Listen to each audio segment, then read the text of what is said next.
Bienvenue à tous dans notre émission à la découverte du laboratoire et particulièrement notre rubrique techniques de laboratoire. Alors avant de nous lancer dans les techniques de laboratoire, il est important déjà que nous puissions savoir comment faire un bon prélèvement. Et d'abord, avant de faire le bon prélèvement, il est important que nous puissions savoir quels sont les tubes que nous devons utiliser pour faire un bon prélèvement. Parce que lorsque nous recevons un bulletin d'un médecin, plusieurs analyses sont listées sur le bulletin. Donc, en fonction des analyses qui sont listées, il est important que nous puissions choisir les tubes à utiliser afin déjà de pouvoir faire un bon prélèvement. Maintenant, les tubes sont nombreux. Nous pouvons citer les tubes secs. Déjà, par rapport aux tubes secs, il faut noter que nous avons trois types de tubes secs. Aujourd'hui, j'ai le tube sec avec bouchon orange, j'ai le tube sec avec bouchon rouge, il y a le tube sec également avec bouchon jaune. Alors, les tubes secs, comme leur nom le montre, il n'y a rien là-dedans, il n'y a pas d'anticoagulant là-dedans. Ce sont des tubes qui sont secs.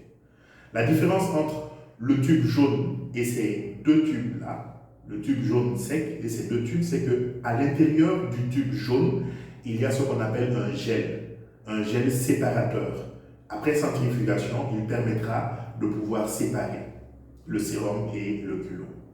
Cependant, la différence maintenant entre le tube sec, bouchon orange, et le tube sec, bouchon rouge, c'est que dans le tube sec, bouchon orange, nous avons ce qu'on appelle un activateur de la coagulation. Et là, il n'y a absolument rien là-dedans. Donc c'est la raison pour laquelle on les appelle les tubes secs, parce qu'il n'y a pas d'anticoagulant là-dedans. Alors, il est important de noter que ces tubes sont utilisés, que ce soit le rouge, le bouchon orange ou le tube à bouchon jaune, sont utilisés pour faire la biochimie. Tout ce qui est bilan lipidique, cholestérol total, triglycérides, HDL, LDL, urée, créa, c'est également utilisé pour faire l'acide urique, la biochimie en général, et également la sérologie. C'est utilisé aussi pour la sérologie, les antigènes HBS, les HIV, la sérologie en général. Donc nous notons que les tubes secs ne contiennent pas d'anticoagulants. On en a trois types, bouchon jaune, bouchon rouge et bouchon orange. Il n'y a pas d'anticoagulants et ils sont utilisés pour faire la biochimie, la sérologie en général. En deuxième position, nous avons le tube EDTA. Le tube EDTA, communément appelé tube mauve, à cause de son bouchon. Alors, le tube EDTA est un tube dans lequel il y a un anticoagulant. Et justement, cet anticoagulant-là, c'est l'EDTA.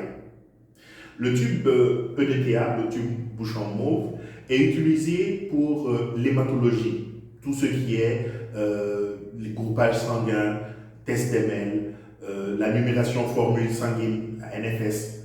C'est également utilisé pour certaines analyses plus spécialisées, comme par exemple la recherche de la charge virale dans l'hépatite B, par exemple, ou encore l'hémoglobine glyquée, HbA1c. C'est grâce justement à ce tube-là que l'hémoglobine glyquée peut être déterminée.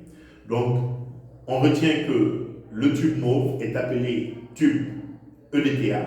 Pourquoi? Parce que à l'intérieur, on a un anticoagulant qui s'appelle le DTA. Si vous regardez bien, vous allez observer à l'intérieur des gouttelettes.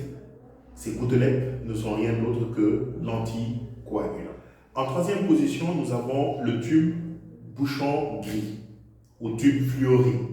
À l'intérieur, c'est le sodium de fluorine, c'est-à-dire c'est un anticoagulant également qui empêche la coagulation, qui est à l'intérieur. Lorsque vous regardez le fond, vous voyez qu'il y a une poudre blanche.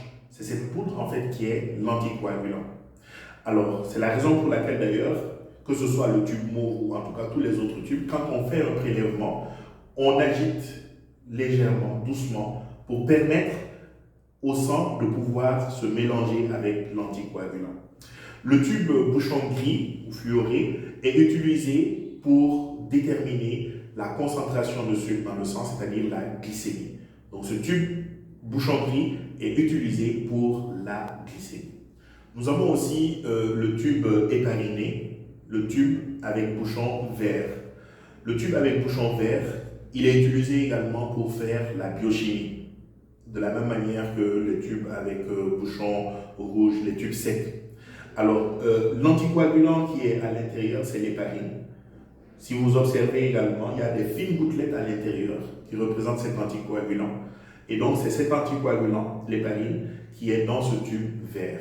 On retient que le tube vert est utilisé pour la biochimie, mais également, il est utilisé pour l'ionogramme sanguin.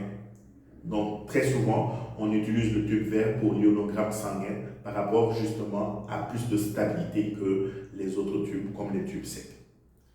Et enfin, nous avons les tubes avec bouchon bleu. Les tubes avec bouchon bleu ou appelés tubes citratés.